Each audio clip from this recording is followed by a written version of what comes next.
안녕하십니까. 지금부터 제7차 일터혁신 사례 공유 포럼을 시작하겠습니다. 저는 오늘 포럼의 사회를 맡은 한국공인노무사의 일터혁신 총괄 PM 조대진입니다. 반갑습니다. 오늘 포럼은 근로자의 적극적인 참여를 통한 일터혁신 성공 사례를 주제로 진행할 예정입니다. 오늘 순서는 개회 및 참석자 소개, 일터혁신 기조 강연, 우수사례 한국환경기계분석연구원, 롯데자이언츠 종합토론으로 진행할 예정입니다. 오늘 포럼의 주제는 근로자의 적극적인 참여를 통한 일터혁신 성공 사례입니다. 기조 강연으로 일터혁신에서 근로자 참여는 어떠한 의미를 지니는가라는 주제로 최우재 청주대학교 경영학과 교수님께서 진행해 주시겠습니다. 기조 강연을 준비해 주신 최우재 교수님께 큰 박수 부탁드립니다. 예, 좀 전에 소개받은 청주대학교 최우재입니다. 반갑습니다. 전체적으로 이제껏 우리가 일터혁신을 통해서 알게 된 점과 또 앞으로 우리가 일터혁신을 통해서 개선해야 될 점, 크게 두 가지의 내용을 좀 말씀을 드리려고 합니다. 목차는 이런 식으로 진행을 하겠습니다. 이게 사실 1960년도에 더글러스 맥그레거라는 교수가 이런 문제를 제기합니다.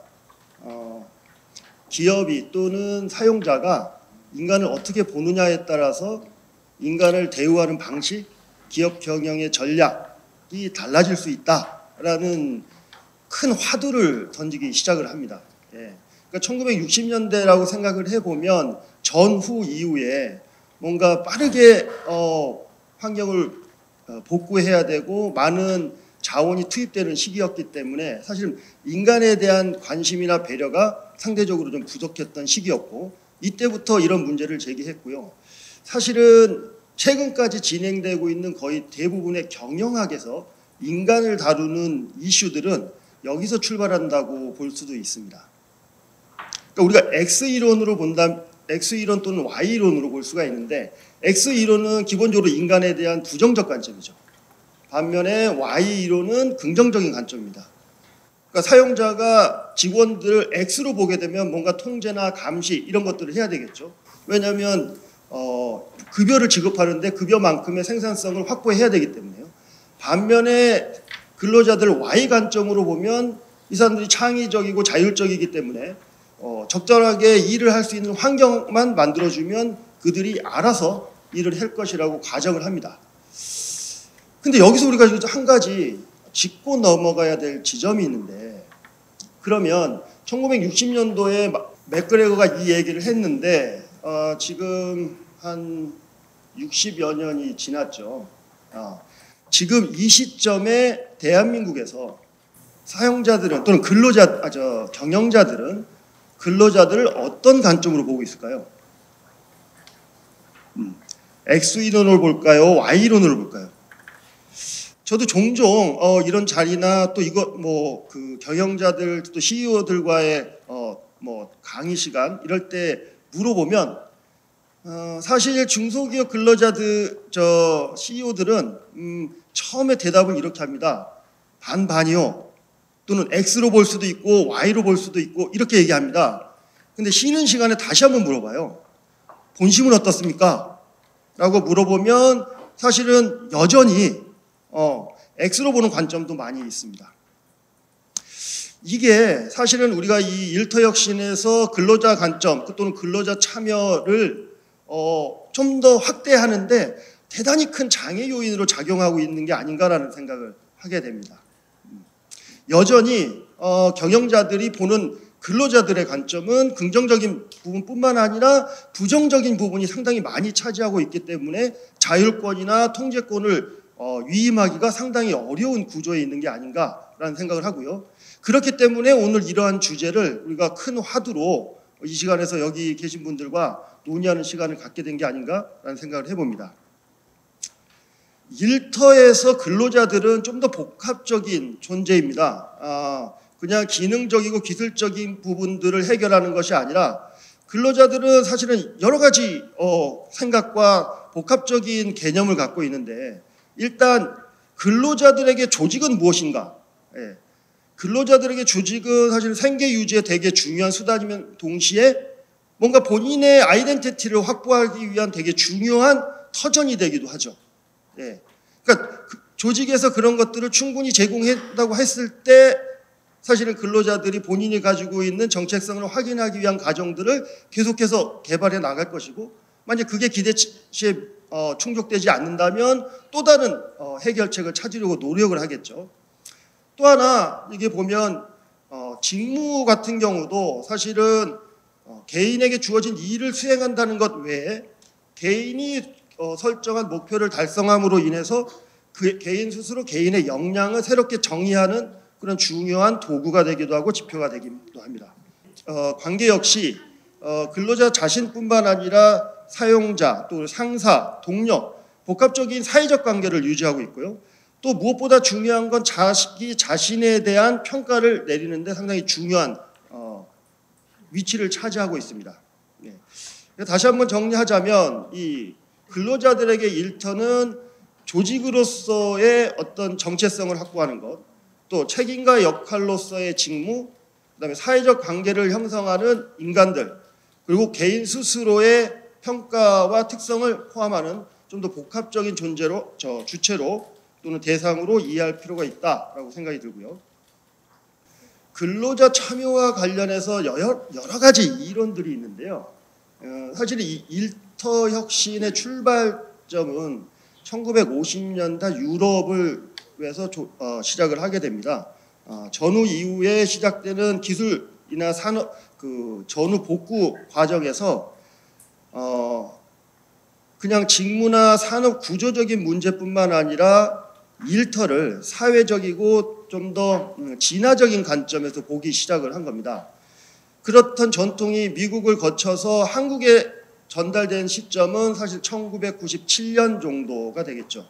그때 대표적으로 유한 킴벌리가 사주 2교대를 시행하면서 구조조정 없이 생산량을 확보하고 일자리를 유지하는, 그것이 어쨌든 이 대한민국의 일터 혁신의 전형과 같이 된 것이고, 그 이후에 지속적으로 발전을 했습니다. 제가 과거 데이터를 보니까 2004년도에 일터 혁신 컨설팅을 13개 업체에서 했더라고요. 지금은 뭐 연간 2,000개 이상의 기업들이 수혜를 받고 있고, 또 지속적으로 뭐 확대 또 유지되고 있는 상황인 것 같습니다. 여기서 일터 혁신의 중요한 이론적 출발점이 있는데, 무엇보다 가장 중요한 건 일터 혁신의 가장 중요한 자산은 인간이라는 것, 그리고 일터 혁신의 목적은 기술적인 혁신을 통해서 생산성 향상, 그리고 동시에 일터에서 근로자들의 삶의 질을 향상시키는 두 가지 목적을 동시에 달성해야 된다는 점, 이것이 일터 혁신의 가장 중요한 출발점이 되고 목적이 되겠습니다. 그래서 보시면 일터 혁신과 관련된 근거 이론들 이렇게 나옵니다. 그런데 사실은 무엇 하나 일터 혁신을 확실하게 설명하기에는 여전히 좀 어려운 지점들이 있습니다. 왜냐하면 일터 혁신을 바라보는 관점이 사용자의 관점, 또는 근로자의 관점, 그다음에 정부의 관점, 뭐 다양한 이해 관계자들이 있어서 사실은 여러 가지 관점을 보게 되는데요. 첫 번째는 구조적이고 조직 설계적인 관점에서 직무나 통제, 직무 요구와 통제의 관점에서 보는 게 주요한 하나의 패러다임이고요. 또 하나는 근로자 참여를 중심으로 보는 뭐 민주적 대화, 또 관계 조정의 관점에서 볼 수도 있습니다. 그리고 경영자의 전략적 선택으로도 볼 수 있고요. 마지막으로 이런 첫 번째, 두 번째, 세 번째 관점들을 통합한 관점들이 일터 혁신을 바라보는 또 다른 근거 이론이 되겠습니다. 근데 저는 오늘 여기서 이 모든 것들을 다 설명하기는 좀 시간적으로 어려울 것 같고요. 그 뒷페이지에 있는 것들을 보면 근로자 참여와 관련해서 가장 중요하게 보아야 할 것은 사회기술체계 설계 이론, 그 다음에 직무 요구 통제 이론 관점이 되겠습니다.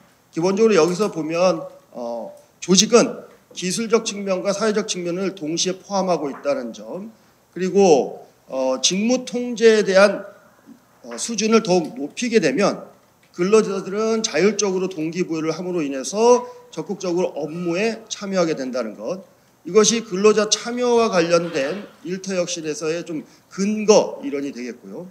그 아래 근로자 주도 혁신 이론이나 민주적 대화 이론은 노동조합 쪽에서의 관점, 집단적 합의나 집단적 연대, 이것이 근로자 참여를 좀 더 촉발한다라는 관점으로 해석이 되겠습니다.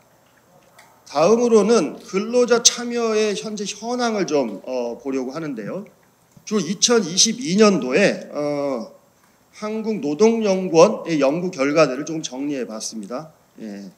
보면은 근로자들의 일터혁신 제도 인식이 근로자들의 일터혁신 활동 참여와는 유의한 상관관계가 있는 것으로 나왔습니다. 그러니까 근로자들이 우리 조직이 또는 우리 기업이 일터혁신 제도를 지금 활용하고 있다라고 인지하게 되면 일터혁신 참여에 좀 더 적극적이다라는 것이 되겠죠. 그런데 그 밑에 보면 기업의 관점에서 기업이 이제 사용자들이 또는 담당자들이 이렇게 응답을 하는 건데요. 우리 회사는 일터혁신 제도를 도입하고 있습니다라고 응답한 응답치와 실제 근로자들이 일터혁신에 참여 여부와는 사실은 상관관계가 없었습니다. 유의한 관계가. 그러니까 이 얘기는 뭐냐면 기업의 경영자나 담당자들은 우리 회사가 일터혁신 컨설팅이나 일터혁신 제도를 도입한다라고 OX에서 YES를 이렇게 마크를 하는데 실제 근로자들에게는 그것이 정확하게 전달이 안 되고 있다는 거죠. 예, 그런 차이점을 볼 수 있고요. 또 하나 그 밑에 줄 쳐져 있는 부분을 보면 기업 규모별로 좀 비교를 해봤어요. 예, 근데 40인 이하, 49인 이하, 50인 이하인 기업이 30인 이상 기업보다 참여도가 더 높게 나타났습니다. 어떻게 생각하세요? 그러니까 몇몇 이 현황과 관련된 연구 자료들을 보면 우리가 일반적으로 알고 있는 상식이나 이제까지의 그 결과와는 조금 상이하거나 또는 모순되는 결과들이 좀 반복적으로 나오게 됩니다. 그 다음에 이제 또 라인으로 쳐져 있는 걸 보면 15년 이상 근속 근로자들의 참여도가 높았다. 이거는 뭐 우리가 좀 이해할 수 있는 것이고, 그 다음에 노동조합 활동에 적극성이 높은 사람들이 일터혁신에 참여도 높았다. 이것도 우리가 어느 정도 이해가 되는 부분이죠. 그리고 뒤에 보면은 품질 교육이나 생산진 품질 관리 이런 부분에서는 다른 교육 영역보다 참여도가 더 높고 인식도가 높은 것으로 나와 있습니다. 이거는 일반적으로 우리가 이제 일터혁신에서 생산 라인과 관련해서는 불량률 줄이기나 품질을 강조하는 교육 패턴 또는 제도 개선 또는 컨설팅 이런 것들이 반영된 결과가 아닌가라는 생각이 들고요. 그 아래쪽에 이제 박스 쳐져 있는 걸 보면요. 그런데 기업이 이제 일터혁신 컨설팅에 참여한 것이 실제로 직접적인 생산성 향상과는 또는 조직의 효과성과 크게 관계가 없더라 하는 결과가 나왔습니다. 그러니까 일터혁신 참여가 납기 기한 단축이나 품질 제고와는 크게 관계가 없는 결과를 보이고 있고요. 또 반면에 그 밑에 보면 일터혁신 참여는 근로자들의 숙련 향상 또 직무 만족과 같은 사회심리적 관점에서는 긍정적인 영향을 미치는 것으로 나타났습니다. 또 하나 이게 보면 이제 일터혁신 참여에 영향을 미치는 요인들을 인적 자원의 특성과 일의 특성으로 이렇게 구분을 해봤는데요. 이렇게 박스가 쳐져 있는 부분이 좀 더 유의한 관계가 있다라고 보여지는 거죠. 그래서 근로자의 성별도 일터혁신 참여에 영향을 미치고 노동조합 가입 여부 또 근로자들의 문제해결 역량과 같은 인적 자원 특성들은 일터혁신 참여에 긍정적인 영향을 미치는 것으로 나타났고 일의 특성에서 보면 일의 난이도가 높을수록 그 다음에 사용하는 장비의 자동화 정도가 높을수록 그리고 디지털 기술의 사용 빈도가 또는 양이 클수록 일터혁신 참여에 더 유의한 영향을 미치는 것으로 나타났습니다.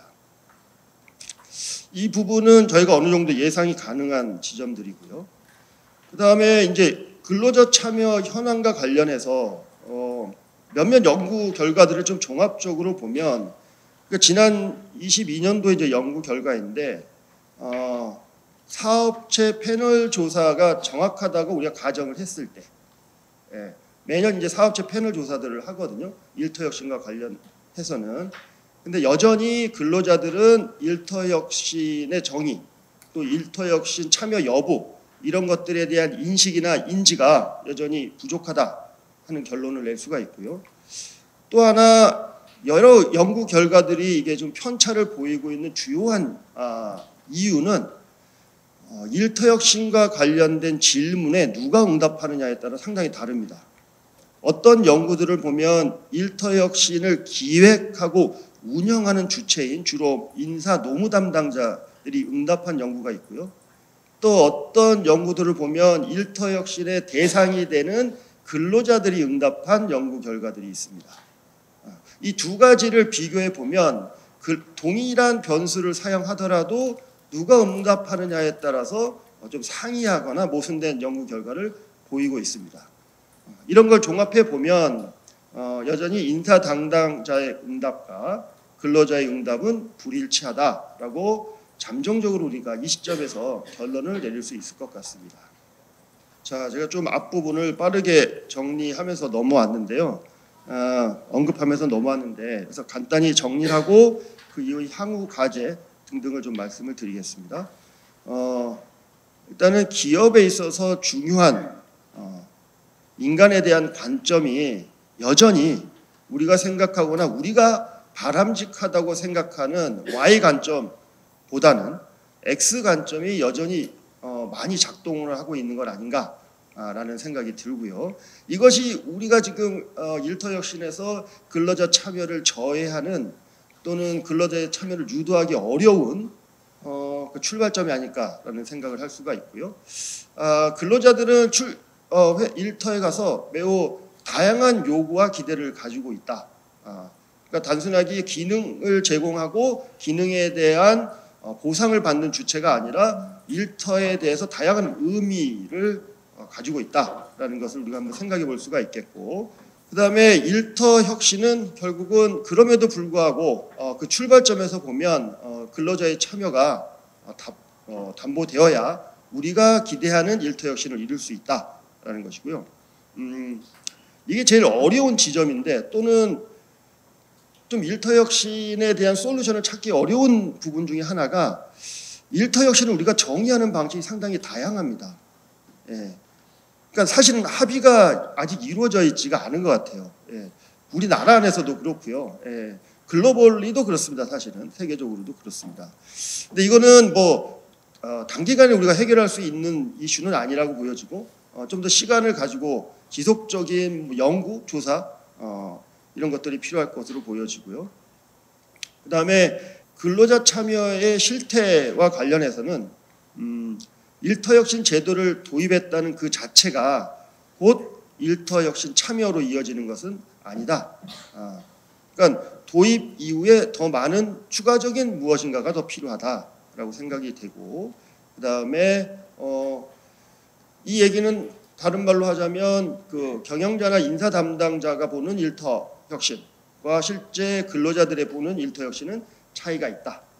이렇게 우리가 현 시점에서 정리를 좀 할 수 있을 것 같습니다. 그러면 이제 앞으로 우리가 해야 될 과제들이 좀 남아 있는데 이건 이제 이후에 그 사례 발표 이후에 그 뭐 토론에서 좀 더 주요하게 다루어져야겠지만 근로자들이 기대하는 그 직장에서의 개인의 정체성이나 존재로서의 가치, 의미는 좀 더 복합적이기 때문에 뭐 일과 삶의 균형이나 자율성, 충족감 이런 것들을 뭔가 얻어나갈 수 있는 즉 일터가 돼야 되겠고, 그러기 위해서는 우리가 이제 일터혁신 지표를 개발하고 있는데 또는 그것을 사용하고 있는데 이 안에 이러한 사회심리적 지원이나 자원과 관련된 부분들이 좀 더 적극적으로 포함될 필요가 있을 것 같습니다. 현재는 4개의 하위 영역들을 가지고 있어요. 그래서 주로 노사관계, HRM, HRD, 작업 조직 이거는 주로 구조적이고 기계적인 관점입니다. 또는 기능적인 관점.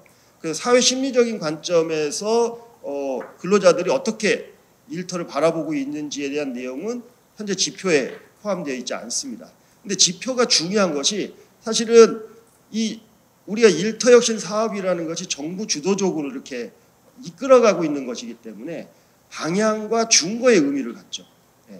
그래서 사회심리적인 부분들이 많이 포함될수록 근로자들의 참여 또는 뭐 근로자들의 정체성 이런 것들을 더 중요하게 본다라는 간접적인 시그널을 제공할 수도 있을 것으로 보여집니다.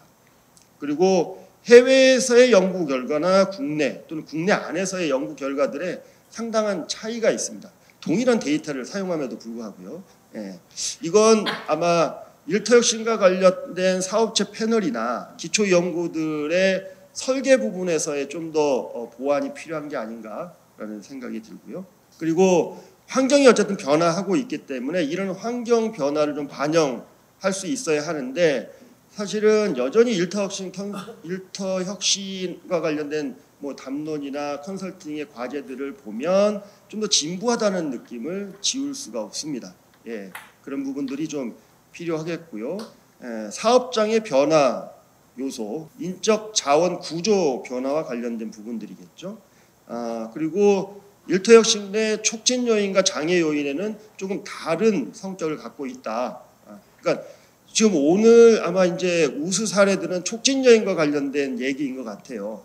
근데 이제 촉진 요인을 더욱 강화하는 노력도 반드시 필요하겠지만 잘 안 되는 지점을 찾는 것도 상당히 중요하겠죠. 왜냐하면 우수 사례는 소수고 잘 안 되는 사례가 다수이기 때문에 다수가 어려워하고 있는 지점이 분명히 있을 테니까 그 지점에 대한 확인이 좀 필요하겠고요. 그 다음에 최근에 아주 뜨겁게 논의되고 있는 게 이제 ESG죠. 이미 사회적으로, 경제적으로, 기술적으로 제도화되어 있습니다. 그리고 어떤 주도적인 이니셔티브에 따라서 동형화돼 가고 있죠. 금융기관이나 정부기관이나 기업들 등등등. 만약에 우리가 일터혁신이라는 이 주제를 또는 일터혁신이라는 하나의 이 과업을 이 제도화할 수 있는 방식으로 좀 더 만들어 나간다면 지금보다는 일터혁신이 좀 더 확대되고 본래의 취지에 부합하는 일터혁신이 될 수 있는 건 아닌가라는 생각을 해봅니다. 그러기 위해서 필요한 것은 사실은 글로벌한 연대가 좀 필요할 것으로 보여지고요. 자, 제가 발표 자료를 드리고 나서 조금 실무적인 시사점이 좀 필요할 것 같아서 좀 추가해봤어요. 그러니까 이거는 지금 정부기관이나 제도적 관점에서 지금 뭔가 던지는 이야기드렸고 기업의 관점에서 실천할 수 있는 좀 더 와닿는 주제들 역시 이거는 개인에게도 해당되지만 사실 기업에도 해당될 얘기인데 기업의 기술 격차가 결국은 기업의 생산성, 기업의 성과의 격차를 계속해서 만들어 나가겠죠. 그러니까 우리가 생각해 보면 이제 기술이 계속 발달해서 AI나 빅데이터나 최근에 이제 챗GPT 등등이 우리의 일자리를 뺏는다라고 얘기하지만 그 내면을 사실은 이렇게 들여다보면 AI가 뺏는 게 아니라 AI를 다룰 수 있는 사람 또는 챗GPT를 다룰 수 있는 사람이 그러지 않은 다수의 일자리를 뺏는 것이겠죠. 누군가는 AI나 챗GPT를 개발했을 테니까요. 그걸 또 상용화하니까 이런 관점에서 우리 기술 변화를 봐야 하는 게 아닌가라는 생각이 들고요. 그 다음에 일터혁신의 이제 주요한 현실적인 우리의 이제 타겟이 대기업보다는 중소기업이라고 한다면 중소기업에서는 무엇보다도 이제 CEO의 역할이 중요하겠죠. 근데 많은 CEO 분들은 상당한 경로 의존성을 가지고 있어요. 그러니까 어쨌든 본인의 성공의 스토리들이 있지 않습니까? 그러니까 그 본인의 성공의 스토리에 상당히 이제 매몰되어 있는 것들이죠. 근데 이제 성공의 스토리가 가고 20년 전일 수도 있고 10년 전일 수도 있는데 그것이 2023년 현 시점에서 적용되는 부분도 있고 그렇지 않은 부분들도 있는 거예요. 근데 그것들을 어떻게 좀 개선할 것이냐 아니면 뭔가 이 말 그대로 변혁, 트랜스포메이션을 할 것이냐 하는 노력들이 좀 필요할 것 같습니다. 물론 CEO들을 대상으로 하는 뭐 멘토링, 뭐 좌담회, 뭐 이런 것들이 있는 것은 알고 있는데 어쨌든 참여는 상당히 제한적이죠.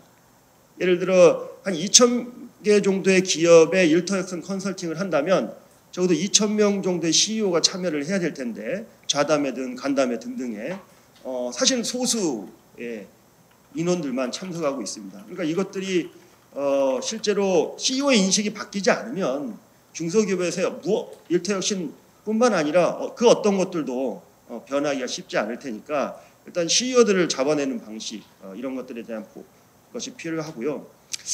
정말 안타깝기도 하고 이거 쉽지 않은 일인 건데 이거 가정이나 전제이거든요. 근데 여전히 중소기업 CEO들의 많은 분들은 X 이론의 관점으로 근로자들을 본다 하는 점. 근데 이 일터혁신은 이런 전제가 없이 무조건 맹목적으로 Y 관점으로 이 사업을 진행시키고 있습니다. 그러니까 여기서부터 이제 뭔가 이 차이가 나게 되는 것이죠. 그 다음에 가능한 수준에서 중소기업들도 이제 고용 브랜딩이 필요할 것으로 보여집니다. 그러니까 참여적이고 주도적인 사람들이 많이 중소기업에 들어오기 위해서는 뭐 이러이러한 노력들이 필요하겠죠. 근데 보면 이게 아주 어렵지가 않아요. 그러니까 생각만 바꾸면 우리가 중소기업의 입장에서도 시도가 가능한 것들인데 뭐 예를 들면 채용의 간소화, 직무 내용을 투명하게 한다는 것, 그 다음에 공정성의 기회를 좀 보여준다는 것 이런 것들이 좀 필요할 것으로 보여지고요. 그 다음에 합리적 보상 체계라고 제가 말씀드렸는데 여기는 성과주의적 보상 체계하고는 조금 다른 것 같아요. 그러니까 모든 기업들이 동일한 모델을 가지고 보상 체계를 갖는다는 건 사실은 어려울 것 같고요. 왜냐하면 기업의 역사나 뭐 제품의 구조나 또 인력의 구성 등등의 차이가 있기 때문에 기업에 맞는 보상 제도를 갖는 것이 필요하겠다라는 생각이 들고요. 그 다음에 일터혁신 컨설팅과 관련해서도 사실 우리 좀 한번 생각을 해봐야 될 것 같아요. 여기에 지금 보면 지금 공인노무사에서도 매년 아까 말씀하신 것처럼 매년 많은 기업들을 대상으로 컨설팅을 하고 있고 지금 노사발전재단에서 이제 주로 하고 그 전체 사업을 관리하고 있는데 일터혁신 제도가 정착은 되어 있어요. 예, 정착은 되어 있는데 실제로 이게 실행되고 있는 모습이 우리가 설계했던 모습대로 제대로 진행이 되고 있는 것인가? 그러니까 제도의 설계와 실행에서의 불일치죠. 예, 이런 것들을 우리가 이제 디커플링이라고 하는데 그거 자체가 사실은 근로자들한테 상당한 불신의 씨앗을 제공하고 있는 것 같습니다. 예, 그러니까 일터혁신이라고 한다라고 하는데 그게 되게 표면적이거나 매우 부분적인 도입 이런 것들이 그 어떤 이후의 프로그램의 참여를 유도하는데 오히려 방해 요인으로 작용하는 것이 아닌가. 그리고 일터혁신의 가치를 또 평가절하하게 만드는 단초를 오히려 이 디커플링 상황이 제공하고 있는 건 아닌가라는 생각이 좀 들고요. 그리고 이제 중장년의 리스케일링, 업스킬링 등등의 이슈인데 사실은 이거는 제도적인 이슈하고 상당히 좀 연결이 되는데 정년 연장과 관련된 부분들이지 않습니까? 이거는 정부에서 좀 더 해결해야 될 이슈이긴 한데 사실은 실제로 중소기업들을 가보면 그 정년 연장의 의미가 없는 경우 생산직의 경우는 근로 능력이 있으면 지속적으로 근로를 할 수 있는 환경은 마련되어 있습니다.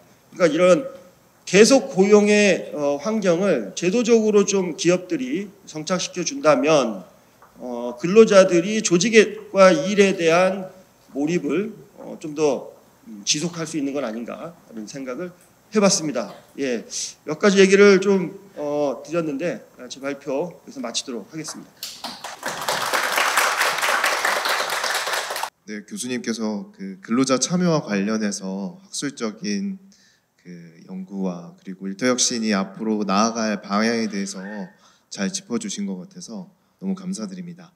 그 다음으로는 우수 사례 발제로 한국환경기계분석연구원 박성진 대표님을 앞으로 모시겠습니다.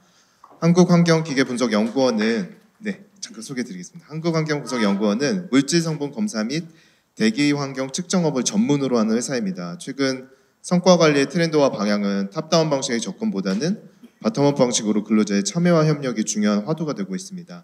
해당 회사에서는 OKR 방식으로 다양한 교육, 워크숍을 통해서 근로자가 참여와 협력을 기반으로 원대한 성과 목표를 수립하고 이에 대해서 구체적인 평가 체계를 수립하고 실제 수행하고 있는 의미 있는 컨설팅 사업장입니다. 박성진 대표님을 모시겠습니다. 반갑습니다. 한국환경기계분석연구원의 대표이사를 맡고 있는 박성진입니다. 잘 부탁드리겠습니다. 우선 일터혁신 지원 사업에 선정돼서 많은 수혜를 봤음에도 불구하고 이렇게 또 여러분들 대한민국의 진짜 전문 지식인이라고 할 수 있는 노무사분들 모시게 앞에서 이렇게 지식을 공유할 수 있는 자리를 마련하게 돼서 너무 감사드리고요. 저희 처남도 사실은 노무사예요. 그래서 우리 옆에서 처남이 일을 하면서 그 노무사라는 직업이 얼마나 지식 집약적이고 얼마나 많은 노력을 해야만 영위를 할 수 있는 일인지 옆에서 잘 지켜보고 있었습니다. 그래서 여러분들하고 같이 이렇게 시간을 나누게 될 수 있어 너무 영광인 것 같습니다. 일단 아까 앞에 제 최우재 교수님께서 제가 해야 될 말을 좀 상당히 많이 해주셨어요. 그래서 OKR이 어떻다 저떻다라는 것들은 이미 저보다 여기 계신 노무사분들이 훨씬 더 많이 아실 거라고 저는 생각하고 있고요. 그래서 저는 최우재 교수님 그 이론을 받아서 오히려 제목을 좀 바꾸려고 하고 있어요. 대표자의 X 이론을 가진 대표자가 인식 변환에 따라 기업이 어떻게 변할 수 있는가에 대해서 여러분들하고 한번 공유를 좀 하고자 합니다. 우선 첫 번째로는 저희 회사에 대해서 좀 소개를 좀 드릴게요. 저희는 그 앞에 설명과 더불어 물질 성분 검사업을 하고 있고요. 원래 2014년도에는 사명이 DMV ENG 주식회사였고요. 그 다음에 최소 면적 설치용 SCR 반응기라는 게 뭐냐면요. 그 조선 쪽에 이제 커다란 배에 들어가면 발전기라는 게 있어요. 그 발전기에 이제 질소 산화물이라는 그 오염 물질을 저감하기 위한 그 기계 장치를 저희가 하고 있는 엔지니어링 사업체였어요. 근데 여러분들도 아시다시피 14년도부터 19년도까지 그 조선 쪽이 굉장히 불황을 많이 겪었습니다. 그래서 저희 기업은 25명 정도 최대 유지를 하고 있다가 그 불황을 이기지 못하고 19년 이전까지 12명까지 인원 감축을 통해서 그 창원시 진해 지역이 고용 위기 지역으로 선정될 만큼 열악한 회사였어요. 그래서 그때 당시에 마음의 여유가 많이 없다 보니까 아까 최우재 교수님께서 이제 X 이론 이렇게 표현을 하셨는데 권위적이었고요. 그 다음에 마이크로 매니지먼트 했습니다. 그 시간에 대해서 초당으로 쪼개가지고 근로자를 감시했고요. 그러다 보니까 이제 근로자하고 고용주 사이에 어떤 신뢰라든가 믿음 같은 거는 지금 생각해보면 전혀 없었다고 생각을 하고 있어요. 근데 19년도에 저희가 업종 전환을 좀 제기를 성공을 했었는데 그때 했던 사업이 이게 학용 측정 분석이라고 해서요. 여기 보시면 수질 측정과 여기에 넣는데 대기 측정 이런 두 분야에 대해서 저희가 19년도에 그 시장에 그 신규로 진입하게 되었고 그때 당시에 이제 시장에 진입을 수월하게 좀 성공적으로 하는 바람에 그때 당시 12명에서 인원이 이제 한 40명 정도까지 늘어나게 되었어요. 근데 이제 그 상황 동안에 그 성장통이라고 하잖아요. 기업이 갑자기 막 확장하기 시작하니까 성장통들이 무수하게 같이 수반이 되더라고요. 그래서 그때 당시에 겪었던 성장통이 이런 평가체계, 고용문화, 작업조직 너무 많아가지고 그때는 어떻게 이걸 핸들링했는지도 모르겠어요. 그래서 19년도경에 이런 성과 관리에 대한 목표 합의도 없었고 이해 도출도 필요했었고 그 다음에 평가제도 이해 및 인식도 미흡하고 너무나도 이제 특히나 또 저희 회사가 가지고 있는 가장 특징 중에 하나가 2019년도에 급속도로 시장 그 사업이 성공에 조금은 이제 진출을 잘하게 되다 보니까 그 경력자들이 많이 오지 않았고요. 신입사원들이 정말로 많았어요. 그래도 저희 회사가 전체 72명 중에 거의 60%가 20대입니다. 그리고 30대가 거의 30% 차지하고 있고요. 40대가 10% 차지하고 있어요. 소위 말해서 우리가 MZ세대라고 표현하지 않습니까? 저희 기관은 MZ 그 자체다라고 좀 말씀을 드리고 싶어요. 그러다 보니까 이런 것들이 이제 계속 이슈가 되고 뭐 문제가 되다 보니까 제가 어떻게 통제를 하기가 너무 힘들더라고요. 그래서 그때 당시에 이제 이것들을 해결하기 위해서 문제를 이제 몇 명 불러서 이제 얘기를 해봤어요. 이 문제를 어떻게 해결하면 좋겠냐. 사실 2019년도에서 20년 올라갔을 때 인사평가를 잘못하는 바람에 40명 중에 6명이 나가버렸습니다. 초유의 사태가 벌어진 거죠. 그래서 어찌 보면 이제 일터 혁신 지원 사업은 제가 제안한 게 아니라 근로자 모두가 그 시기에 너무 혼란을 겪다 보니까 스스로 이렇게 발의를 좀 해주셨던 것 같아요. 그래서 이러한 문제 때문에 저희는 이제 지원 사업에 신청을 하게 되었고요. 그때 당시에 이제 컨설턴트님이 배정을 받고 이런 컨설팅 과정 중에 여기에 계시는데 이 컨설턴트 한 분이 저 OKR 시스템에 대해서 혹시 아시냐고 제안을 해주셨고 그때 아마 OKR 시스템에 대해서 공부를 좀 시작하게 되었던 것 같아요. 그래서 아마 OKR에 대해서 시스템은 여러분들이 잘 아실 거라서 뭐 구체적인 설명은 안 드리고 제가 겪어본 OKR에서 KPI와 구분되는 가장 특징적인 것들은 바로 이 밑에 목표와 결과 양쪽 모두를 강조했었고요. 그리고 정성적이고 담대한 목표 설정과 정량할 수 있는 가치를 중요하게 보고 있었다. 이 정도로 좀 평가를 하고 있습니다. 그 다음에 이런 OKR이 근본적으로 KPI와 MBO 방식과 크게 달랐던 거는요.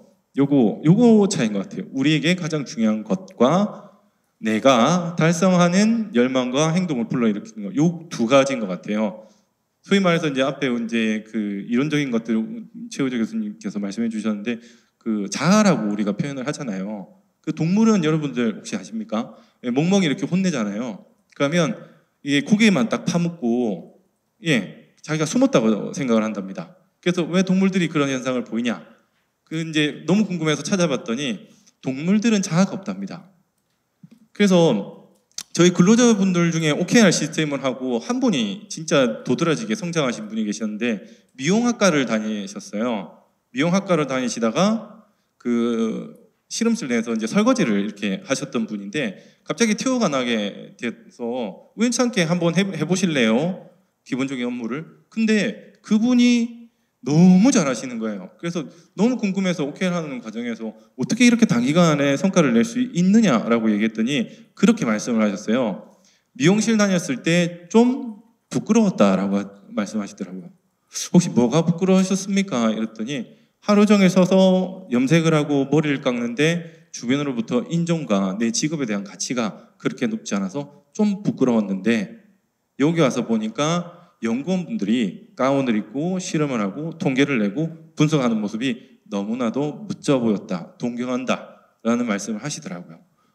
그래서 그때 이제 제가 그분을 계기로 근로자 한 분을 계기로 OKR에 조금 심취를 할 수 있었던 것 같아요. 그래서 뒤에 가면 제가 OKR 하우스라는 게 있거든요. 그런 것들이 어떻게 이론하고 절묘하게 잘 정착이 되는지 한번 보여드리도록 할게요. 결국에는 이제 OKR이라는 것은 이제 무엇을 성취하고 싶은가에 대한 상태, 그 다음에 뭐 잘 아시다시피 KR과 이니셔티브는 우리 KPI 그것과 거의 유사하다라고 이제 보고 있죠. 그리고 이러한 이제 과정을 통해서 이제 KR이 세팅이 돼야 되고요. 그래서 저도 이제 한 25명 있을 때는 기존의 방식대로 관행대로 KPI를 했지만 KPI가 MBO 방식이 가지는 고전적인 문제라기보다는 어떤 시스템이 가진 한계가 바로 이 두 가지 부분이 좀 약하다는 느낌을 저는 많이 받았어요. 뭐냐면 OKR이 가지고 있는 연결 지향성과 주도성이 KPI 이제 결과론적인 접근을 하는 KPI가 MBO 방식이 조금 좀 부족하지 않을까. 그래서 타 부서의 성과에 기여할 수 있는가. 그 다음에 타 부서의 협업과 시너지가 있는가. 전체 조직 목표가 유기적인가. 그 다음에 주도권은 누구한테 있는가. 이런 것들이 이번에 제가 OKR을 하면서 근로자들에게 버팀에서 이제 탑으로 이제 아젠다를 수거하면서 정말로 이 OKR이라는 것들이 충분히 실현이 가능하구나라는 것을 알게 되었습니다. 하면서 이제 제가 좀 사례를 좀 OKR도 지금 이 시간에도 아마 여러 기관에서 OKR을 시도를 하고 계실 거예요. 그래서 이론적인 것들은 뭐 너무 많은 분들이 더 잘 아실 거라 생각하고 제가 좀 디테일하게 제가 경험을 좀 공유하자면요. 이 질문이 저희는 상당히 에러점이 많았어요. 그러니까 과연 이 OKR을 하는데 O와 오브젝티브와 키 리절트와 이니셔티브를 근로자가 처음부터 바텀에서 탑으로 올라오게 할 것인가 하는 질문에 저는 도입 초기에는 같이 해라 라고 좀 말씀을 하고 싶어요. 왜냐하면 우리가 위임이라고 하면 그 영어로 표현하면 우리가 임파워먼트라는 표현이 있고 델리게이션이라는 표현이 있지 않습니까? 그래서 이거 OKR을 잡는 것도 하나의 직무다. 이 직무를 잘하기 위해서는 기본적으로 어떤 것이 필요하냐? 결국에는 그 사람이 사원 같은 경우에는 일을 잘한다는 기준이 명확하게 수립이 돼 있어야 되고 팀장 이상들이라면 그 회사의 전체적인 비전을 리딩할 수 있는 기본적인 지식이 갖춰진 상태에서 버텀에서 탑으로 올려야 되지 않나. 그래서 처음에는 그게 힘들 거니까 같이 해라 라는 게 이제 제 경험이고요. 그 다음에 이런 근로자와 사용자의 목표를 일치시키는 거는 이런 패러독스 우리가 매니지먼트라고 하잖아요. 우리가 쉽게 말해서 이제 신속, 정확. 어떻게 보면 제가 근로자한테 많이 얘기하거든요. 야, 신속한데 정확하게 해. 그러면 이제 근로자는 어떻게 얘기합니까? 사람 더 뽑아주십시오. 첫 번째. 제가 어떻게 합니까? 못하겠어요. 그런 얘기를 하지 않습니까?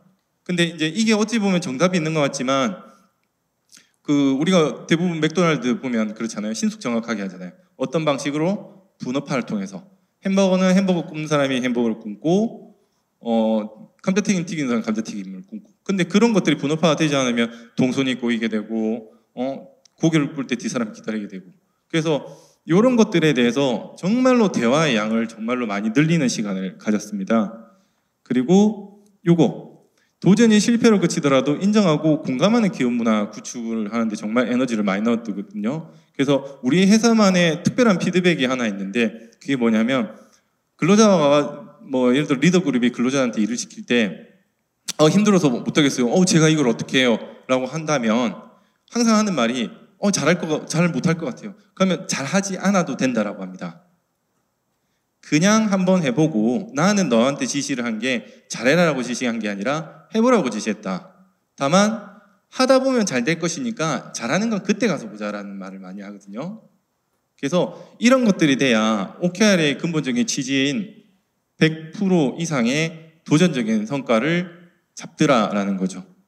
그래서 아까도 얘기했지만 예전에 저희 근로자분들이 그 X 이론으로 장착을 하고 있을 때 주로 농담삼아 했던 게 대표님 T야 T세요 이러는 거예요. 그래서 아니 나는 T지 않고 평범한데 라고 얘기했다가 한번 놀림을 당했었는데 또 공능제라는 또 표현이 있더라고요. 저도 이번에 처음 알았는데 그 공능제가 뭐냐 했더니 공감 능력 제로라는 표현을 쓰고 이제 저를 얘기를 하더라고요.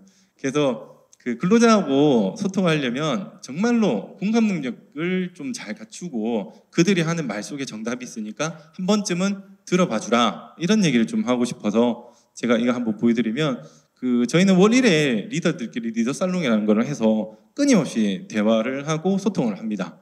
그 다음에 오렌지 미팅이라는 걸 통해서 근로자들하고 끊임없이 분기마다 한 번씩 이렇게 소통을 하고 있고요.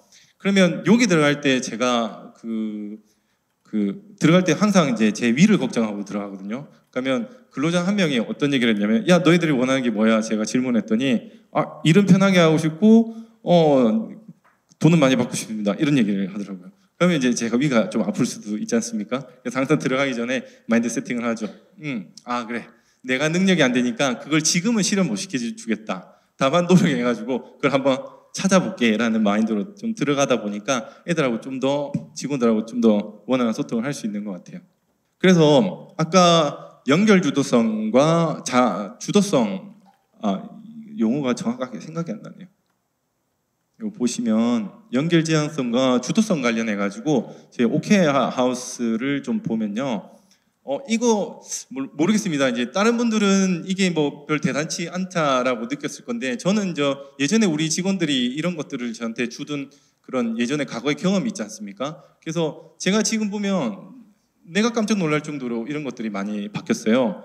그 우리 부서 간의 이기주의 혹시 아세요? 사이로 현상이라고. 일단은 OKR 하고 난 다음에 그게 정말로 많이 없어졌고요. 이 보시면 별다른 게 아닌 것 같지만 제가 이때 그 신제품제 개발을 해야 되겠다고 환경 IoT 시설을 장비를 내가 개발할 거야. 왜냐하면 우리는 환경 측정 분야의 기준을 선도하는 회사가 될 거다.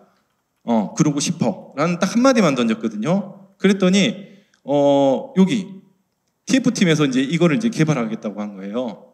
아, 그래? 알겠다. 그랬더니 시르치치부에서 그러면 너희들이 개발을 원활하게 할 수 있게끔 내가 계속 돈을 부어서 만들어줄게, 안정적으로. 이런 얘기를 일단 첫 번째로 했고요. 그 다음에 그러면 시르치치부에서 돈을 많이 벌 수 있게 시험분석부는 이런 것들을 내가 해줄게 라는 얘기를 하더라고요.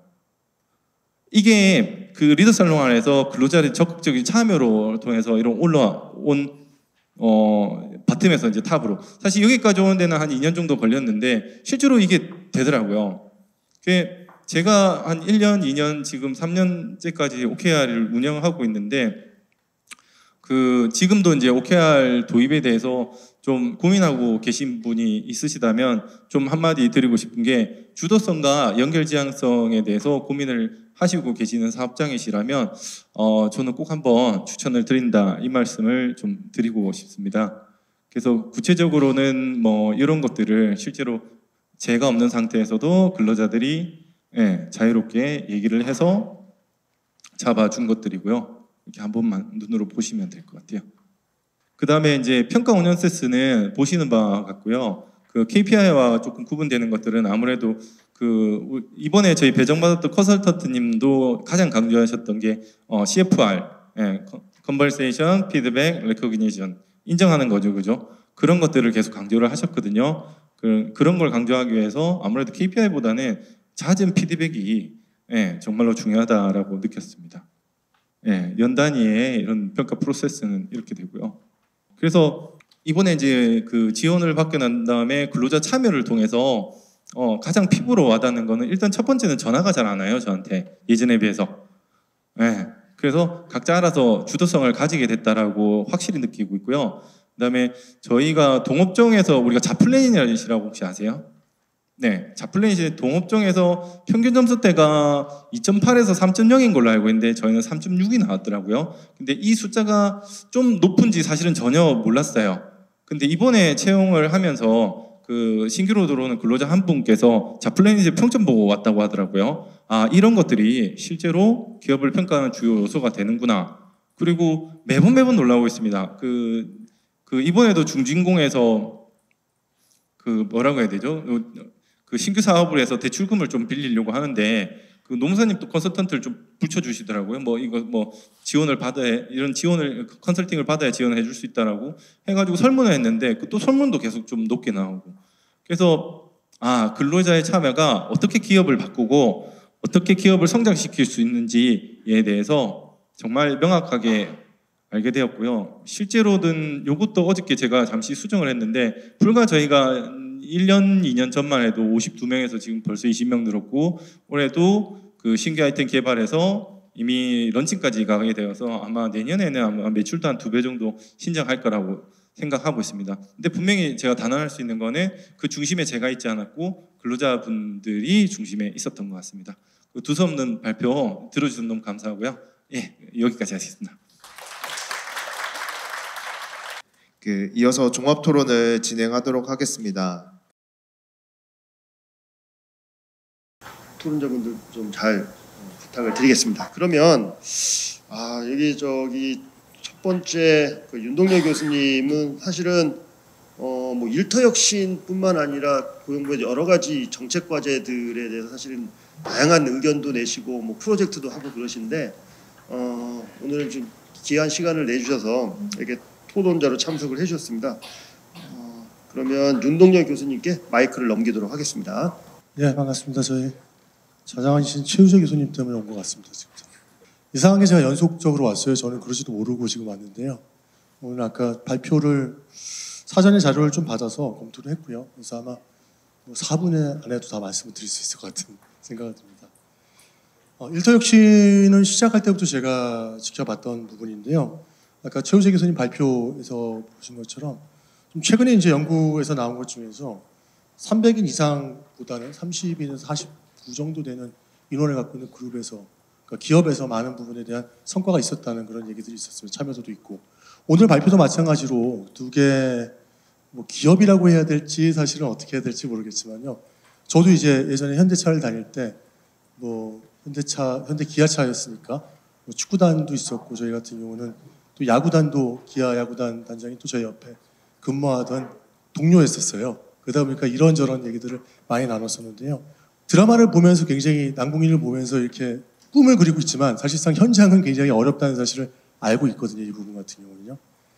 네, 일단은 최우재 교수님 거 관련 발표 주신 것에 대해서 좀 보시게 되면은 저는 그런 부분이 들었어요. 과연 제가 동의했던 거는 30에서 49인은 맞는데 과연 가장 중요한 인사 관련된 부분 그리고 이런 근로시간 단축이라든지 일터혁신이 발현될 수 있는 그 사이즈 자체가 아마 50인에서 100인 정도라고 보고 있어요. 그때가 갑자기 이제 실질적으로 기업이 커지니까. 근데 이런 결과가 나왔다는 이유 자체는 아예 이런 관련된 부분들이 없었던 것을 만들어주는 역할들을 지금 저희가 하고 있었지 않았을까 그런 부분들이 있었고요.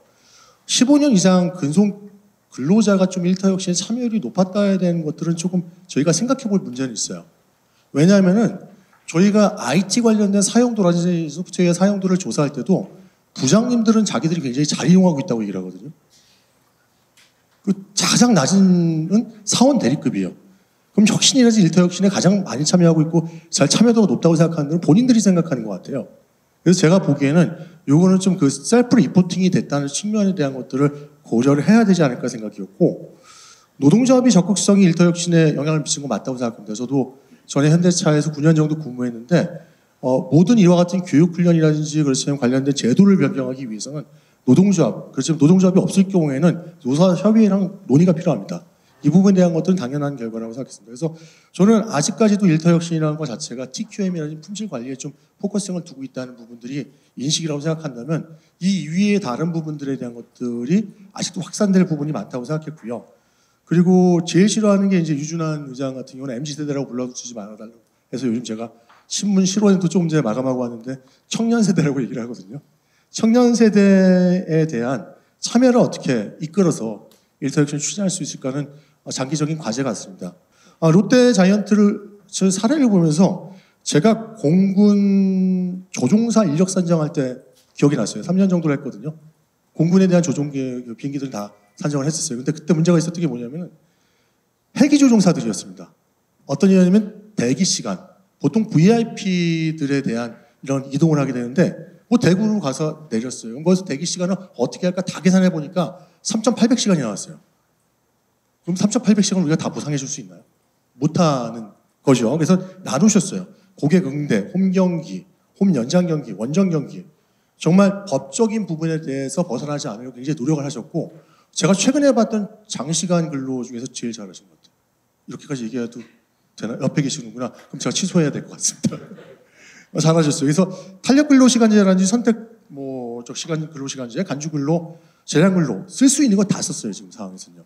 제가 최근에 이제 포괄 임금제 때문에 사회도 보고 또 방송에서도 이제 논의가 많이 됐었는데 실질적으로 이게 포괄 임금제는 쓰시지 않으셨던 것 같아요. 제가 보니까 나중에 한번 여쭤보려고 했는데 그래서 여러 가지 부분이 있는데 인건비 보상이나 법적 리스크 관리라든지 이런 부분 구성까지 고려해서 실질적으로 여러 가지 부분들이랑 고려를 충분히 했다고 말씀드릴 수 있을 것 같고 시간을 좀 짧게 해야 되겠는데 이 정도까지 그리고 제가 그 한국 환경기계분석연구원 같은 경우 좀 궁금한 게 있었어요. 이 환경기계분석연구원에 이제 질문을 아까 드리진 못했는데요. 실질적으로 OKR을 왜 도입했을까에 대한 부분이거든요. 공공부분이라든지 연구원 자체는 OKR라고 저는 조금 어울리지 않다고 생각하는 사람 중에 한 명입니다. 왜냐하면 OKR은요. 실제 목표 결과에 다 중요성을 다 염두에 두고 있어요. 그리고 실제 정성적인 담대한 것에 대한 정성적인 부분과 정량적인 걸 다 체크를 해야 돼요. 근데 문제는요. 이 부분을 봤을 때 분기별로 이렇게 평가를 해서 이렇게 가서 실제로 성장하고 있는 회사라면은 회사적 측면은 OKR을 쓰는데 과연 공공기관에서 이 OKR을 썼던 이유가 무엇인지에 대한 부분을 세부적으로 아까 가지로 하실 때 좀 이해하기 조금 어려웠었어요. 그래서 이 부분에 대한 것들을 한 번 더 좀 말씀해 주면 좋지 않을까 생각했습니다. 짧은 시간에 대해서 말을 빠르게 했는데 이해가 되셨는지 모르겠지만요. 나중에 추가 질문 있었으면 좋겠어요. 감사합니다. 예. 예, 윤동열 교수님 감사합니다. 제가 발표했던 부분들을 아주 재해석을 해주신 것 같아요. 좀 더 저보다 쉽게 해석해서 설명을 해주셨고, 그다음에 롯데자이언츠 부분에서 상당히 핵심적인 포인트를 짚어주신 것 같아요. 그러니까 잡히지 않는 시간들에 대해서 우리가 이거 어떻게 처리할 것인지에 대한 이슈를 말씀해 주셨고, 그 연구원에서의 OKR 도입 배경 이것에 대해서는 좀 나중에 한번 말씀을 주시면 좋겠습니다. 다음으로는 노무법인 유엔의 안진수 공인노무사님께 마이크를 넘기도록 하겠습니다. 박수 부탁드리겠습니다. 네, 반갑습니다. 노무법인 유엔 안진수 노무사입니다. 제가 오늘 그 포럼 토론을 준비하면서 고용노동부 홈페이지에 다시 한번 들어가 봤습니다. 저희 이터혁신 컨설팅에 대해서 처음에 최우재 교수님께서 말씀하셨듯이 좀 다양한 관점들이 있어요. 어떤 사업장에서는 단편적으로 생산성을 개선하고 품질을 개선하는 그런 수준에서 생각하는 사람들도 있고요. 그런데 이터혁신 컨설팅을 주관하는 부서가 고용노동부라는 건 참 많은 것을 시사합니다. 노동부 홈페이지의 고용노동부의 지향점이 국민 누구나 원하는 일자리에서 마음껏 역량을 발휘하는 나라라고 되어 있어요. 결국은 사람의 관점에서 이터혁신 컨설팅을 생각을 하고 있는 거죠. 출발점부터 그랬는데 실제로 운영되는 모습을 보면 다소 좀 그렇게 되지 않는 게 아닌가라는 좀 안타까운 점이 보이고, 최근 연구에서는 그런 분석들도 많이 나오고 있습니다.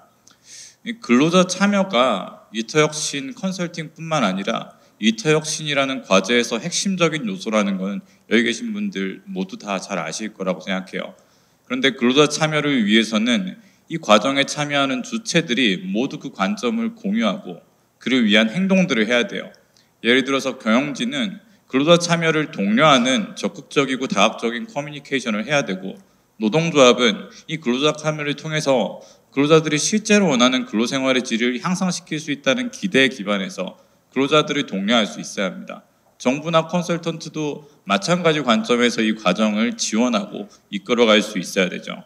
그런데 사실 그게 쉽지 않은 것 같아요. 우수 사례에서는 오늘 상당히 좋은 결과물들을 보여주신 것 같아요. 특히 첫 번째 사례에서는 경영진의 이 근로자 참여에 대한 관점, 근로자들에 대한 관점과 철학이 어떻게 좋은 결과로 이어지고 기업 경쟁력을 확보하고 결국 기업이 성장할 수 있는 발판을 만들어줄 수 있는지 이걸 보여주신 것 같고, 두 번째에서는 현실적인 실제적인 문제들이 노사 간의 이슈가 될 때 얼마나 더 효과적으로 문제를 해결할 수 있는지를 보여준 것 같습니다. 결국은 어떻게 보면 이 좋은 사례의 기반이 이 프로세스 자체라기보다는 참여하는 주체들의 정서적인 관점 아니면 철학적인 생각 이런 것들에 좀 기대고 있는 게 아닌가라는 생각이 들거든요. 결국 이 컨설팅을 진행하는 수행기관의 입장에서 어떻게 이런 결과를 담보할 수 있을까라는 것은 좀 현실적인 문제들에 대한 고민과 그리고 프로세스와 체계에 대한 고민이 좀 이어져야 되는 부분인 것 같아요. 그래서 저희가 극복해야 될 핵심적인 문제점들을 저도 뭐 컨설팅을 하면서 경험적인 관점에서 봤을 때 제일 중요하게 좀 안타까운 건 노동조합의 이터혁신에 대한 부정적인 인식 부분이에요. 이터혁신에 대해서 노동조합이 생각하는 것들이 좀 상당히 저희가 학계에서 얘기하는 일반적인 관점하고 많이 다르거든요. 좀 다소 정서적일 수도 있고 이념적이라고 표현할 수도 있을 거예요. 그런 것들 때문에 사회적 차원에서 노동조합이 이터혁신의 중요한 주체가 된다거나 리더로서 작동을 하는 게 좀 많이 힘들게 하고 있습니다. 근데 이걸 저희가 수행기관 차원에서 고민해서 해결하기 참 힘들어요. 정부 차원의 노력이 필요한 부분이고, 좀 대안적인 관점에서 뭐 여러 가지 얘기가 나오지만 요즘에 이제 기존 노동 조직에 대한 좀 대안적인 그런 조직으로서 새로고침 협의회라든지 이런 노력들이 나오고 있죠. 그런 쪽과 좀 협력을 해가지고 우리 이터혁신 쪽을 좀 더 개발할 수 있지 않을까 이런 생각이 좀 들었고요. 그리고 경영진 관점에서 이터혁신의 컨설팅을 선택을 할 때 조금 이걸 제대로 이해하지 못하고 이터혁신 컨설팅을 진행하는 경우들이 있는 것 같아요. 단순히 뭐 품질을 개선한다든지 이거는 생산성을 개선한다든지 그렇다면 사실 노동부에서 할 필요가 없는 컨설팅이거든요. 그래서 이 이터혁신 컨설팅이라는 건 사람에 기반한 과업이다 라는 걸 경영진에서 충분히 이해할 수 있도록 초기 커뮤니케이션이 좀 필요한 것 같습니다. 그리고 근로자 참여를 위해서 좀 구체적인 프로세스를 고민해봤는데, 제가 좀 상세하게 제언하고 싶은 거는 좀 몇 가지가 있어요. 처음부터 말씀드린 것과 같은 맥락이지만 이터혁신 컨설팅은 단순히 어떤 제도를 설계하는 것으로 끝나는 게 아니고 지속 가능한 이터혁신의 발판이 되어야 된다고 생각을 합니다. 그럴 수 있으려면은 어떤 제도를 설계해서 도입한다라는 관점, 단기적인 관점에서 접근할 게 아니라 이 컨설팅을 통해서 어떻게 참여적인 조직 문화를 만들까, 여기서 더 좀 깊은 고민이 이루어져야 된다고 생각을 하고요. 첫 번째 단계, 이 컨설팅을 도입하는 단계에서 유럽 같은 경우는 연구들에서 나온 거예요. 뭐 제가 한 건 아니지만 학계에서 연구한 내용들을 보면 유럽에서 이터혁신이 아주 효과적으로 진행될 수 있었던 배경에는 도입 단계부터 근로자 평의회라든지 노사 간에 이제 이터혁신의 도입 이유, 이게 무엇인지, 그리고 이걸 하기 위해서는 무엇을 해야 되고 어떤 결과를 지향하는지에 대해서 아주 구체적인 사전 합의가 있었어요. 이런 것들은 이 사전 합의를 기반해서 이후 프로세스가 진행이 되는 거거든요. 우리도 좀 그런 게 필요하지 않은가라고 생각하는데, 그걸 위해서는 이터혁신을 시작하는 단계에서 단순히 이걸 뭐 정부 지원 사업으로 진행한다 아니고 좀 더 구체적인 합의가 좀 있어야 되지 않을까라고 생각합니다. 노동조합이 참여할 수 있으면 좋겠지만 현실적으로 이터혁신 컨설팅의 대상은 대부분 노동조합이 구성되어 있지 않은 비노조 사업장들이에요. 무노조 사업장들이죠. 그래서 근로자 대표를 제도를 활용하는 것, 노사협의회 제도를 활용하는 걸 많이 고민할 수 있을 것 같아요. 근로자 참여 및 협력 증진에 관한 법률에서 노사협의회 협의 의결 보고사항으로 다양한 활동들이 규정되어 있어요. 근데 저희 사실 제대로 운영되는 경우가 많지 않아요. 근데 여기 나와 있는 많은 내용들은 이터혁신의 과업들과 결을 같이 합니다. 그래서 이걸 사실 이터혁신의 관점에서 노사협의회를 활성화하는 것도 상당히 의미 있는 작업이 될 수 있을 거라는 생각이 들었어요. 그래서 진행 과정에서도 노사협의회 제도를 적극적으로 활용해서, 어차피 노사협의회는 정기적으로 해야 되거든요. 특정한 과업이 있으면 수시협의회를 통해서 그 과업을 지속적으로 모니터링하고 지속적으로 개발할 수 있는 그런 좋은 절차가 될 수 있습니다. 근데 이 부분에 대해서 좀 역할이 규정되어 있다거나 하진 못한 것 같아요, 기존 프로세스에서는. 그래서 이터혁신 수행 과정에서 노사협의회의 좀 역할, 그리고 과업들, 이런 것들이 좀 구체적으로 규정될 수 있고 활용할 수 있으면 좋지 않을까라는 고민을 많이 해봤습니다. 우수 사례를 보면 참 되게 감동적인 느낌입니다. 뭔가 척박한 땅에서 멋있는 열매를 피워낸 느낌이라고 할까요? 그래서 저희 노무사회에서 하는 컨설팅에서 우수 사례를 만들어주신 분들 참 존경하는 마음이 들게 되는 것 같아요. 그런데 개인의 노력보다는 뭔가 체계에서 이런 우수 사례를 아주 활발하게 다수의 우수 사례를 만들어낼 수 있는 그런 수행기관이 되었으면 하는 바람이 있습니다. 그리고 그거는 좀 구체적인 노력이 많이 뒷받침되어야 될 것 같고요. 개인적인 생각들을 조금 정리해봤습니다. 여기까지 발표하도록 하겠습니다. 고맙습니다. 예, 안진수 노무사님께서 그 일터혁신의 출발점에서 우리가 같이 관점을 공유하고 사전 합의가 상당히 중요하다는 걸 되게 강조해 주셨고, 솔루션도 두 개를 되게 구체적으로 말씀을 해주셨어요. 예, 감사드립니다. 다음으로 일터혁신 컨설팅의 책임 PM이죠. 이지만 노무사님께 마이크를 넘기도록 하겠습니다. 네, 반갑습니다. 노무사회에서 일터혁신 사업 담당하고 있는 이지만 노무사라고 합니다. 반갑습니다. 네, 저는 뭐 좀 자료를 미리 배포해드리지 못했지만 일터혁신 컨설팅에 있어서 근로자 인식도 제고 방안이라고 하는 내용으로 간단하게 좀 내용을 준비해봤습니다. 일단 기조가견 해주신 이제 최효채 교수님 그 교육 내용, 그 강의 내용 중에 이제 설문조사 했을 때 일터혁신을 제대로 인식하지 못하고 있는 근로자들의 인지도와 그 회사에서는 도입이 돼서 시행이 되고 있다라고 생각하는 그 간극에 대한 부분을 좀 고민하면서 좀 내용을 준비해봤습니다.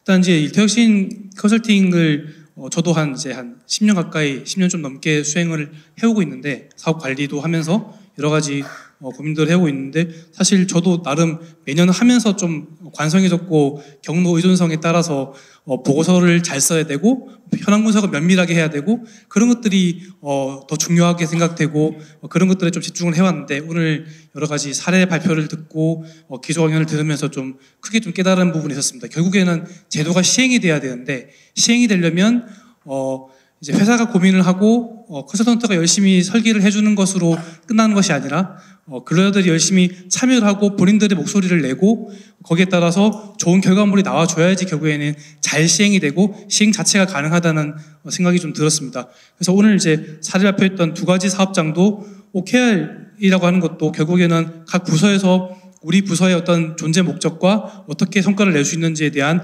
의견들을 원활하게 내줬다고 생각했기 때문에 그런 좋은 결과물이 나왔을 것이고, 롯데자이언츠의 경우에도 아까 보셨던 것처럼 뭐 근로 시간에 대한 부분들, 약간 좀 공식화되지 않은 그런 시간들이 이제 좀 오픈되고 이제 시간으로 인정받고 또 그것들을 줄이기 위해서 또는 유연하게 관리하기 위해서 어떻게 해야 될 건지가 많은 인터뷰와 이제 의견 이제 교환에 따라서 설계가 됐다고 생각합니다. 물론 이제 그 컨설턴트 분이 제일 고생을 하셨고 기업에서도 많은 협조를 해주셨겠지만 근로자들이 이제 적극적으로 의견을 개진을 하지 않았으면 안 됐을 거라고 생각이 들었고요. 그러려면 이제 근로자들이 적극적으로 참여를 하기 위해서는 먼저 이 일터혁신에 대한 인식이 먼저 자리 잡아야 되고 이 사업에 대한 내용을 이해하고 그 이해하는 그 토대 위에서 의견을 내고 발전 방향에 대해서 도출할 수 있다고 생각을 합니다. 근데 아까 전에 이제 말씀드렸던 그 기조 강연 내용 중에서 설문조사 결과 인사 담당자는 제도가 시행되고 있다고 생각하는데 회사 구성원들은 그렇지 못하다, 잘 모르겠다라고 응답을 한 경우가 많았고, 거기에 대해서는 연구 결과라든지 기조 강연 내용에서는 사내 교육이라든지 간담회, 뭐 소식지, 대자보 이런 효과적인 커뮤니케이션 방안을 좀 강구할 필요가 있다. 그런 게 좀 부족하기 때문에 구성원들이 인식을 잘 못한다라는 의견들이 있었습니다. 그건 당연히 맞는 얘기인 것 같고요. 저는 이제 사업 수행 실무자로서 추가적으로 2가지 정도 의견을 더 드리고 싶고, 그런 부분들이 좀 더 뒷받침되면 이 사업에 참여하고 있는 기업들의 근로자들이 이 사업에 대한 인식도를 더 어떻게 높일 수 있을지에 대한 방법이 될 수 있을 거라고 생각을 합니다. 첫 번째는 아까 이제 방금 전에 안진수 노무사님이 발표해 주신 내용 중에 노사협의회의 역할에 대한 부분이 있었는데, 저도 그 부분에 대해서 좀 동의를 합니다. 현재 윤석열 정부에서도 51번째 국정과제로 노사협력을 통한 상생을 강조하고 있고, 그 방법론으로서 노사협의 활성화를 강조하고 있습니다. 그래서 마찬가지로 고용부 사업이기도 하고 이제 근로자들의 참여가 필수적인 이 일터혁신 사업에서도 참여 단계, 수행 단계, 이행 단계에서 노사협의회가 역할을 더 해줄 수 있지 않을까 생각이 들고, 주로 이제 30인 이상 법적 의무사항인 30인 이상 사업장에 좀 국한된 얘기긴 하겠습니다만, 이 노사협의회 역할이 일터혁신 컨설팅을 수행하고 있는 기업들에게 좀 중요하지 않을까 생각합니다. 예를 들어서 참여 단계에서는 저희가 이제 참여할 때 지금은 노사 간의 노사 대표 합의 확인서를 제출하고 있는데, 일반 기업들의 경우에는 만약에 이제 정기 노사협의회에서 우리 일터혁신 컨설팅에 참여하자라고 하는 내용으로 의결하거나 협의를 했다라고 하는 그 회의록을 제출한다면, 그걸 이제 필수사항으로 할 수는 없겠지만 좀 가점을 부여한다든지, 그리고 공공기관의 경우, 특히 이제 작년 올해는 이제 많은 공공기관들이 일터혁신 컨설팅에서 탈락을 하고 있고 거의 선정이 안 되고 있는 현실입니다. 그렇지만 또 일터혁신 컨설팅을 통해서 공공기관, 좀 여유가 있는 공공기관이더라도 꼭 필요한 기업들이 있을 수 있는데, 그런 경우에는 이 노사협의회에서 컨설팅 참여 의결을 하면 그런 부분들을 좀 참여 요건을 충족하는 것으로 그렇게 진행해주면 이 사업 참여 단계에 있어서 노사협의회의 역할이 강화될 수 있을 거라고 생각을 합니다. 그 다음에 수행 단계에서도 노사협의회가 중심이 된 디자인팀이 구성이 되고, 그 디자인팀이 노사 공동으로 뭐 착수 보고회라든지 인터뷰, 설문조사를 실시를 하면 이제 저희 컨설턴트들이 일방적으로 하는 것보다는 보다 구성원들이 좀 호의적인 입장을 가지고 사업에 참여할 수 있을 거라고 생각을 해봤습니다. 그다음에 이행 단계에서도 마찬가지로 노사협의회에서 여러 가지 이제 정기 노사협의회, 또 이제 임시 노사협의회에서 이 사업에 대한 이제 도입을 논의를 한다면 좀 더 근로자들이 이 일터혁신 사업을 인식하는데 도움이 될 거라고 생각을 하고요. 두 번째로는 같은 고용부 사업이자 노사발전재단에서 수행하고 있는 노사 파트너십 지원 사업과 연계 강화도 중요하다고 생각합니다.